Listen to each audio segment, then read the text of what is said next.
جوزا دادا رغني أما غرا برجع ثاني قالوا لمن ما لقى مدبين ما لقى قلتي وان دليدو يوم بينه ركود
أنت والشرف ما بيش ما دلقا دلقا لكنا خرجت دلقا واي مرة قلت زين دمك الودي وأنا نزرتي قدو يوسف مرتني سيامن وان كرتي ما إيه مرتني يوسف سيامن ديمتا سبرتني مرتني وان كان قلت وان كنا جا بيكمامي واي هجي بر पुलिस पर अबू माता हाय यो गुम्बा हां السلام عليكم حبيبي خد تبع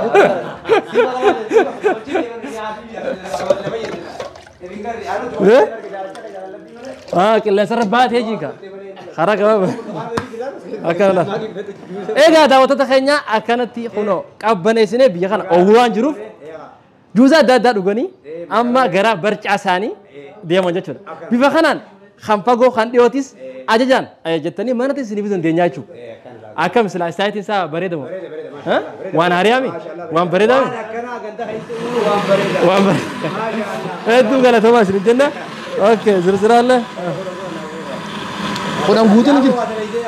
Orang butuh nih. Akan hai. Singgis. Takkan awal mata di mana? Oh. Ayo deh.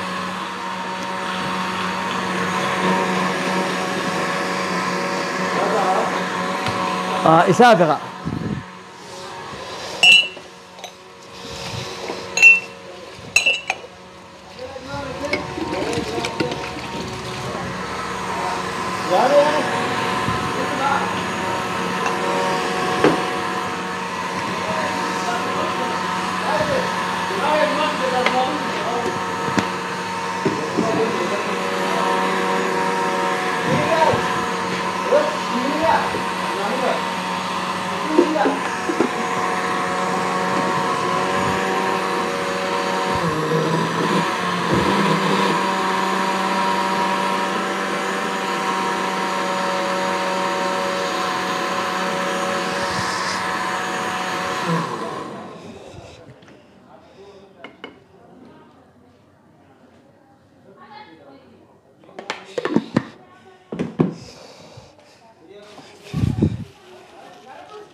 سيفين كان ناشر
Egaa daawwattoota keenya viidiyoon nuti akkanatti akkuma argitan rootiiniin nuti guyyaa itti oollu bifa kanaan jechuudha gaa. Kanaafuu wantoota qulqullina eegee tokko eega abbaan ajajatee ajaja isaa dhaabbanne gosa inni fedhe isaaf qopheessina. Akkuma argaa jirtan akkuma arkaatis turtan bifa kanaanii hojiin keenya rootiiniin guyyaa dalagaa oollu kana fakkaata. Kanaafuu gaa kan isin ajabnaan isiniif taanaan laayik godhuu hin dagatinaa. Komantii jalattis nu jajjabeessuu hin dagatinaa isinin jenna gaa. Hojiin keenya kana fakkaataa hojii biraatiin hanga walitti deebinutti nagaan nu turaa rootiinii guyyaa irraati wajjin turtii gaarii an abbaa chaanaalaa Sumeetu Bidhaati. Sumeetu Bingaa eega biyyatti galee hojiilee adda addaa dalaguullee baatu waan takka isinii maxxansaa turuun kiyya ni yaadatama. Amma garuu immoo rootiinii waan guyyaa itti oollu hojiin maal akka fakkaatu biyya ofiitti galanis hojjechuu akka danda'an biyya ofiitti galanis yoo hojjetan akka jiraachuu danda'an keessaa ijoolloonni keenya kan biyya Arabaa kana keessaa biyyoota adda addaa keessa facaatanii jirtan bifa kana yoo hojjettan biyya keessanis jiraachuu ni dandeessan. Kanaafuu warri biyya namaa dhaqee sammuu beekumsa horatanii galuudha malee maallaqaa mi dubbiin maallaqa galchitee waan daleedu yoo hin beekne rakkoodha. Maallaqni yoo hin daleene ni dhuma nyaadhamee jechuudha. Kanaafuu biyya namaa keessa warri jirtan warri gale warri ganaa biyya namaa keessa jiru biyya teessanii galuudhaaf fedhii qabaannaan yaada sammuu jijjiiraa waan takka beekumsa khibraa takkaan biyya teessanitti deebi'aa isin jennaati waan hordofaniif hedduu galatoomaa hanga walitti deebinutti sagantaa biraatiin assalaamu alaikum wa rahmatullaahi wa barakaatu.